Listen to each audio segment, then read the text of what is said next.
¿Sabes qué palabras pueden hacer temblar a los que siempre han estado en la cima? ¿Te imaginas qué verdad tan peligrosa acaba de revelar Ibrahim Traoré que nadie se atreve a compartirla? ¿Por qué crees que su mensaje está generando tanto miedo y silencio en los grandes? Hoy descubrirás por qué nadie se atrevió a revelar lo que Ibrahim Traoré acaba de decir al mundo entero, un mensaje tan fuerte que está sacudiendo los cimientos del poder, desenmascarando sus mentiras y dejando claro que el tiempo de su dominio absoluto podría estar llegando a su fin. Quédate hasta el final, porque dichas palabras podrían encender la llama de un cambio que ya no podrán detener. Cuando Ibrahim Traoré subió al estrado, el silencio en la sala fue casi irreal. No era un discurso común, no era una rueda de prensa pactada ni un comunicado filtrado. Era una declaración de guerra, pero no con armas, sino con palabras afiladas y datos que pocas veces aparecen en los titulares. Con apenas 34 años, el líder de Burkina Faso pronunció un mensaje que rápidamente rebasó las fronteras de su país y encendió alarmas en los pasillos del poder global. Traoré empezó sin rodeos: hoy les quito las máscaras. La frase retumbó no solo entre los presentes, sino en cada rincón donde sus palabras comenzaron a replicarse, de móvil en móvil, de grupo en grupo. Lo que dijo a continuación no solo incomodó a más de un embajador, puso contra la pared a corporaciones multinacionales, gobiernos poderosos, y especialmente, a los grandes consorcios mediáticos que, según él, se alimentan del silencio. En su discurso, Traoré desenmascaró lo que denominó un saqueo silencioso pero sistemático de África. No habló de conspiraciones sin sustento. Habló de cifras, contratos y mecanismos de control. Detalló cómo, a pesar de poseer una riqueza natural que abastece a medio mundo, África sigue hundida en la pobreza porque los hilos de su riqueza se manejan desde oficinas lejanas, con intermediarios locales bien pagados y poblaciones enteras marginadas del progreso. Antes de seguir, si estás de parte de Traoré, no olvides suscribirte al canal, para poder llegar a las 100.000 personas que apoyamos a África, que estamos cerca. Continuemos. Cada palabra se volvió un golpe directo contra la narrativa dominante. Nos mostraron siempre como un continente de hambre, guerra y enfermedades. Pero nunca les interesó mostrar de dónde sale el oro de sus relojes, el cobalto de sus celulares, el platino de sus autos de lujo. No, de eso no hablan. Traoré no se detuvo ahí. Enumeró, uno a uno, los recursos que cada día abandonan suelo africano mientras los pueblos que los generan siguen sin agua potable, sin electricidad y sin escuelas dignas. Explicó cómo, según datos oficiales, África alberga cerca del 70% de las reservas mundiales de cobalto, esencial para la industria tecnológica, el 90% del platino global, el 30% del oro y alrededor del 65% de los diamantes. Un continente extraordinariamente rico cuya población vive, paradójicamente, como si no poseyera nada. Con voz firme, cuestionó a los grandes periódicos y cadenas de noticias. ¿Cuántos reportajes han hecho sobre la riqueza que sale de África? ¿Cuántos documentales han transmitido sobre los niños que mueren en minas clandestinas para que ustedes tengan teléfonos de última generación? ¿Dónde están esos titulares? No existen, porque no les conviene que existan. Sus palabras también apuntaron a las empresas más influyentes. Traoré expuso cifras que dejó grabadas en cada oyente. Glencore, uno de los gigantes mineros del planeta, registró ingresos por más de 250.000 millones de dólares extraídos en gran parte de suelo africano, pero pagó al Congo, principal fuente de su cobalto, apenas una fracción irrisoria en impuestos. Río Tinto, otro coloso de la minería, extrae millones de toneladas de bauxita en Guinea y deja tras de sí comunidades enteras contaminadas y enfermas, mientras sus beneficios se disparan en las bolsas de Londres y Sídney. El líder burkinés prosiguió su enumeración con nombres y montos que suelen permanecer ocultos tras acuerdos confidenciales. Mencionó a Total Energies, la petrolera francesa que opera en Angola, Nigeria y el Congo. Ellos ganan miles de millones mientras nuestros pueblos ven pasar oleoductos, pero siguen cocinando con leña y alumbrándose con velas. Su denuncia más dura llegó cuando describió el funcionamiento de lo que llamó el nuevo colonialismo. Según Traoré, ya no hacen falta soldados ni banderas extranjeras para someter a un continente.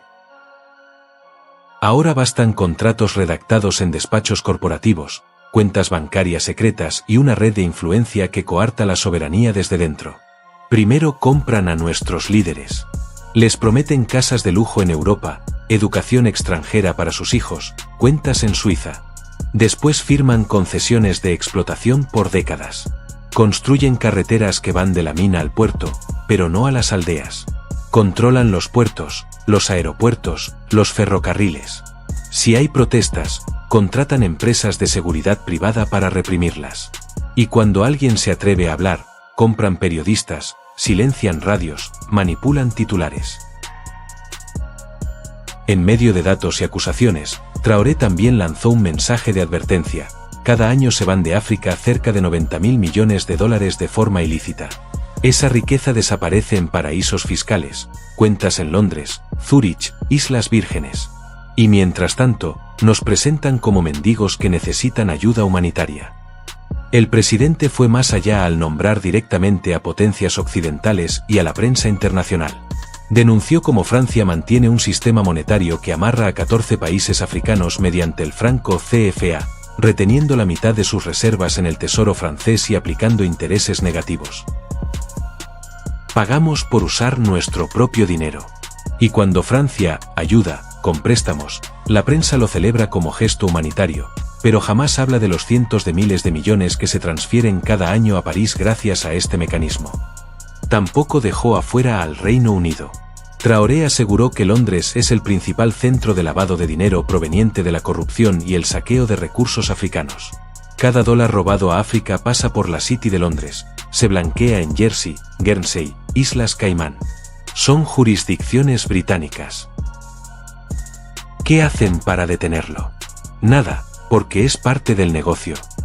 Estados Unidos también fue señalado, pero desde una perspectiva militar. Traoré afirmó que las bases norteamericanas en suelo africano no existen para proteger a los pueblos del terrorismo, como se proclama oficialmente, sino para blindar rutas de extracción y garantizar la continuidad de contratos de empresas energéticas, tecnológicas y de defensa. Nos vigilan desde el cielo, instalan bases de drones, escuchan nuestras comunicaciones. Dicen que protegen la democracia, pero su verdadero objetivo son nuestros recursos. Ni siquiera China salió ilesa del mensaje. Si bien Traoré reconoció que la nación asiática ha traído infraestructura y créditos, denunció que detrás de cada autopista construida hay cláusulas de concesión portuaria, derechos mineros asegurados por décadas y trampas de deuda que hipotecas la soberanía de naciones enteras. Pregunten a Sri Lanka, miren lo que pasa en Zambia. Cuando no pueden pagar, entregan puertos, entregan tierras. Lo más peligroso de su mensaje, sin embargo, no fue solo la denuncia frontal, sino la invitación a romper con ese círculo vicioso. Traoré llamó a su pueblo a rechazar la narrativa de la victimización y a fortalecer sus instituciones, exigir rendición de cuentas y reconstruir la confianza social que durante décadas fue carcomida por la corrupción y la complicidad interna. No necesitamos que nadie nos salve. Necesitamos dejar de alimentar a quienes nos devoran. Con un lenguaje directo y sin eufemismos, cerró la primera parte de su discurso con una advertencia que retumba más allá de las fronteras de Burkina Faso. Esta vez no pueden silenciarme. Esta vez millones escucharán, compartirán, se organizarán. Porque esta verdad no la detienen sus filtros ni sus titulares. Esta verdad ya es libre. Tras esa primera descarga de palabras que sacudió despachos y redacciones, Ibrahim Traoré redobló la apuesta. Su mensaje, lejos de limitarse a la denuncia de lo que llamó la maquinaria extractiva global, se transformó en un llamado directo a su pueblo y a toda África para desmontar los pilares internos que sostienen esa estructura. No basta con señalar a quienes nos roban desde afuera. Debemos también exponer a quienes abren las puertas desde dentro. Frente a miles de personas, y millones más siguiendo su discurso en grabaciones filtradas y transmisiones no oficiales, el líder burkinés describió lo que denominó como la cadena de complicidad local. Explicó cómo, en su opinión, ciertos grupos políticos, empresarios y altos funcionarios han sostenido por décadas un pacto silencioso con multinacionales, recibiendo privilegios a cambio de vender recursos por migajas y sofocar cualquier intento de resistencia social. Hay presidentes que viven como reyes mientras sus pueblos viven como mendigos. Hay ministros que firman contratos mineros a espaldas de su gente. Hay burócratas que destruyen cualquier posibilidad de industria local porque saben que es más rentable vender mineral bruto que construir fábricas africanas. Las palabras retumbaron especialmente entre jóvenes y comunidades rurales que se sienten olvidadas por sus propios gobiernos. Traoré, consciente de que sus declaraciones podían levantar ampollas internas, se adelantó: no quiero mártires, quiero conciencia. No quiero héroes aislados, quiero comunidades enteras decididas a romper este ciclo. En su exposición, desmenuzó lo que llamó los 5 eslabones de esa cadena interna. Primero, la corrupción institucionalizada. Expuso que durante años líderes de municipios, provincias y ministerios aceptaron comisiones a cambio de autorizar concesiones de tierras, zonas de exploración y licencias mineras sin consultar a las comunidades afectadas. Traoré prometió que bajo su mandato esa práctica se castigará con severidad. Nadie está por encima de la ley. Si firmaron traición, pagarán traición. Segundo, la falta de inversión en valor agregado. Subrayó que gran parte del mineral africano se exporta en bruto porque a las élites les resulta más lucrativo pactar con intermediarios que construir plantas de procesamiento y refinerías locales. Vendemos toneladas de oro, diamantes, uranio, pero seguimos importando joyas, baterías, chips, combustibles refinados. Somos ricos en materia prima, pobres en producto final. Tercero, la ausencia de infraestructura comunitaria. Traoré ilustró con ejemplos cómo empresas mineras construyen carreteras modernas que conectan minas con puertos de exportación, pero ignoran los caminos hacia las aldeas donde viven los trabajadores. Tenemos camiones de 1000 toneladas circulando en autopistas privadas mientras nuestros campesinos caminan kilómetros por sendas de polvo para llegar a un mercado o un hospital. Cuarto, la represión social. El mandatario reconoció abiertamente la existencia de grupos de seguridad privados, muchas veces extranjeros, que protegen instalaciones mineras y petroleras y que, en varias ocasiones, han reprimido protestas de comunidades locales que exigen mejores condiciones laborales o compensación ambiental. Nos llaman violentos cuando levantamos la voz. Nos criminalizan cuando defendemos nuestro suelo.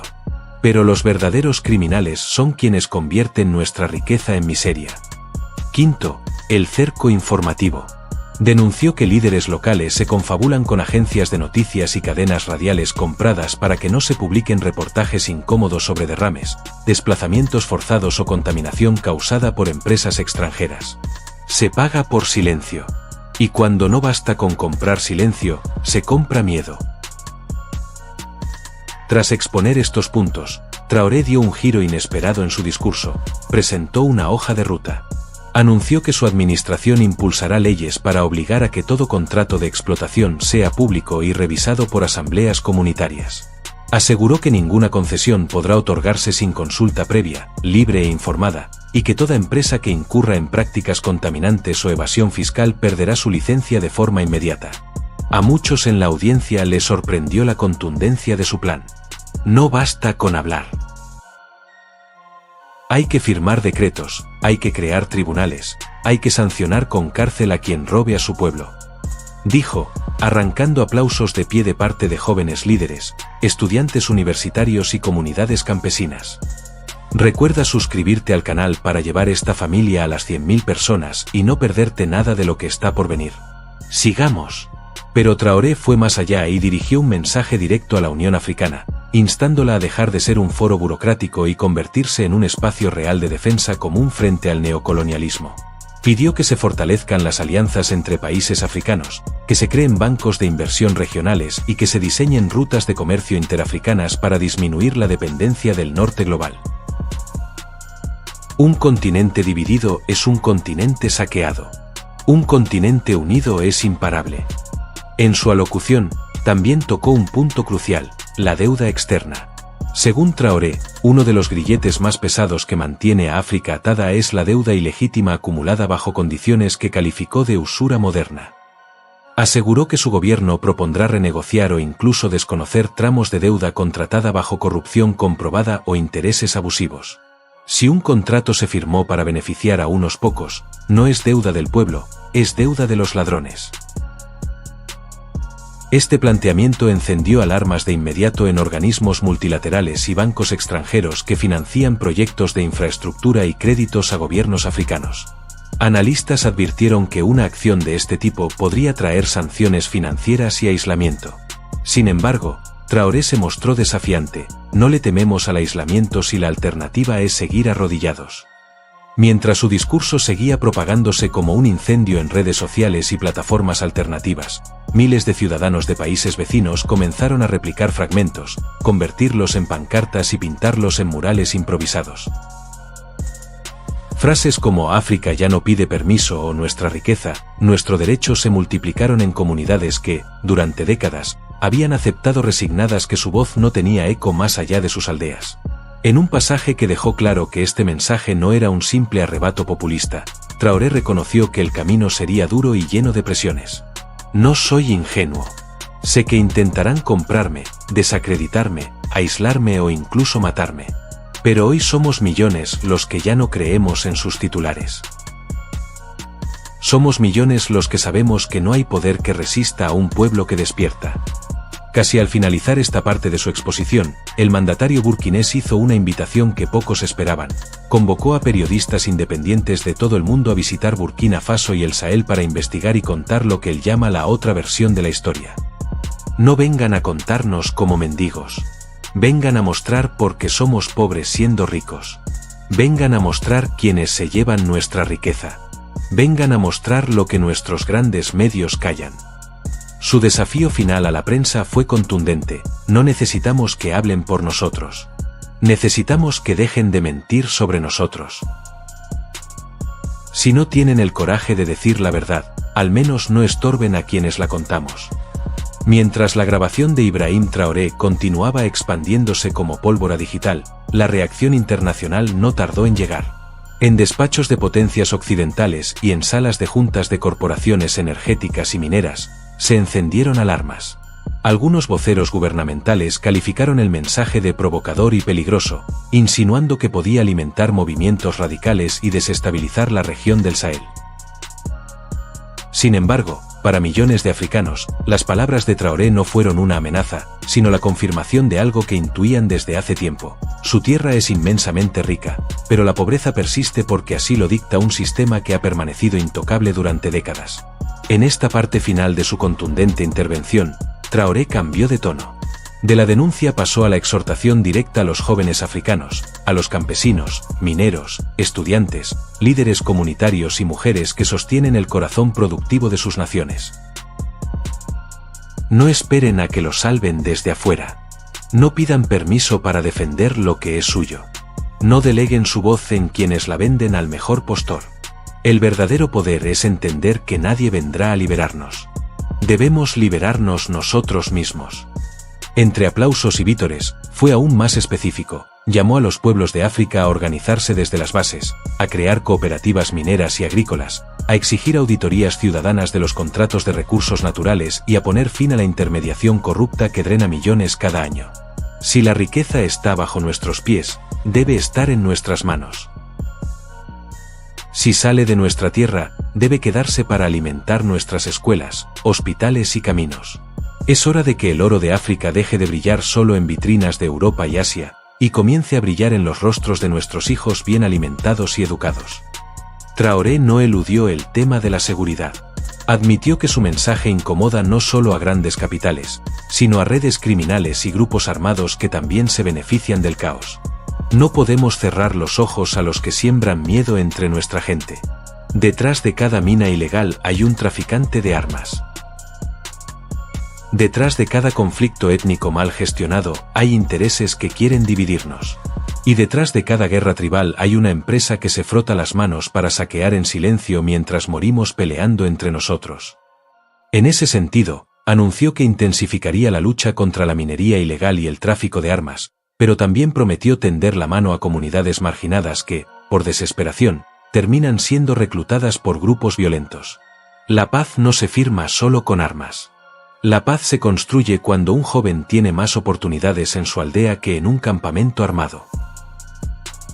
La paz se siembra cuando un niño tiene un cuaderno y un maestro, no un fusil. Quizá uno de los pasajes más comentados de esta tercera parte fue cuando Traoré se refirió directamente a los gigantes tecnológicos.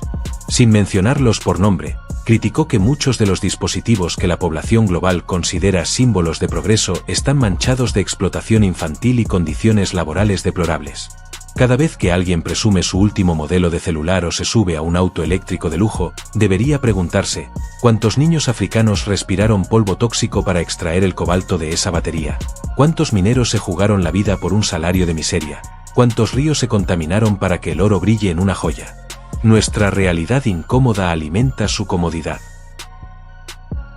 Con un lenguaje calculado para incomodar conciencias, insistió en que los consumidores del norte global también son parte de la cadena de responsabilidad. Si no exigen a sus marcas transparencia, si no boicotean a quienes lucran con la esclavitud moderna, si no reclaman a sus gobiernos reglas más justas para el comercio internacional, entonces son cómplices, aunque prefieran ignorarlo. A esa declaración le siguió un compromiso inesperado. Propuso la creación de una etiqueta africana de extracción justa, un sello que certifique que minerales y materias primas se obtienen sin explotación infantil, con salarios dignos, sin destrucción ambiental masiva y con reinversión local real.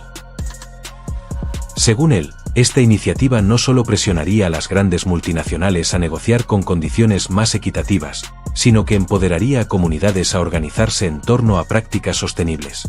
Si su mundo moderno no puede funcionar sin África, entonces África tiene derecho a decidir en qué condiciones funciona. Para muchos observadores internacionales, estas palabras abren un frente inesperado: colocar al consumidor occidental como parte activa de la ecuación. En redes, ya circulan campañas improvisadas que promueven boicots y peticiones para que marcas de tecnología, automotrices y joyerías revelen sus cadenas de suministro en África. Algunos gobiernos occidentales han evitado pronunciarse oficialmente, temiendo tensar más las relaciones diplomáticas. Otros, en cambio, comienzan a barajar contramedidas, restricciones de crédito, sanciones comerciales o retiro de inversión extranjera directa. Lejos de suavizar el tono, Traoré cerró su mensaje con una advertencia a estos actores. No chantajeen a nuestros pueblos con bloqueos ni sanciones. No intenten asfixiarnos económicamente porque entonces verán surgir algo que no esperan: un continente decidido a producir para sí mismo, a comerciar con quien respete su dignidad y a cortar la dependencia tóxica de quienes nos tratan como esclavos modernos. En sus últimas frases, elevó su visión más allá de Burkina Faso y del continente africano. Llamó a la solidaridad entre pueblos del sur global que, según él, enfrentan problemáticas similares. No somos los únicos. América Latina lo sabe. Asia lo sabe. Oceanía lo sabe. La historia nos quiso fragmentados, divididos en fronteras artificiales, lenguas impuestas y sistemas legales importados. Es hora de reconstruir puentes, compartir conocimientos y defender juntos lo que es nuestro por derecho. El final fue tan crudo como esperanzador. Hoy el mundo escucha estas palabras porque no pudo callarlas. Hoy son incómodas. Mañana serán imposibles de detener. Somos la generación que pondrá fin a siglos de silencio. Y que nadie lo olvide: África no es pobre, África ha sido saqueada. Y se acabó. Mientras su discurso termina de recorrer cada rincón digital, la figura de Ibrahim Traoré se consolida como una de las más incómodas para la estructura económica mundial y, al mismo tiempo, como símbolo de un nuevo despertar africano. Analistas debaten si podrá sostener esta narrativa frente a presiones externas e internas, o si se convertirá en otra voz silenciada por el peso de intereses mucho más grandes. Lo cierto es que su mensaje ya prendió fuego en millones de mentes. Apagarlo, ahora, no será tan fácil. Y así llegamos al final de este impactante reportaje. Pero ahora queremos escucharte a ti. ¿Qué piensas sobre todo esto? ¿Qué crees que depara el futuro? Déjanos tu opinión en los comentarios, nos fascinará leerte. Y si no quieres perderte contenido exclusivo como el que te dejo en pantalla, suscríbete a nuestro canal, que estamos cerca de llevar esta familia a las 100.000 personas y tú no puedes ser el único en quedarse fuera. Nos vemos en el siguiente vídeo. No te lo pierdas, de saberlo, te arrepentirías de perdértelo.